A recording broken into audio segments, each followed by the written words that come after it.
how to remove the windshield wiper blade on the Toyota RAV4 2019 to 2025.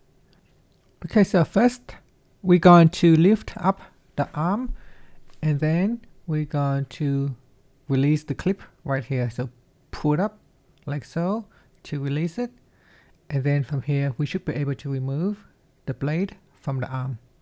So push it down and pull it out, and that's it. So that's all you have to do. Is there's a hook right there that is locking in the blade, so you want to unlock it and then just pull it out, and you should be able to remove the windshield wiper blade on the Toyota 2019 to 2025.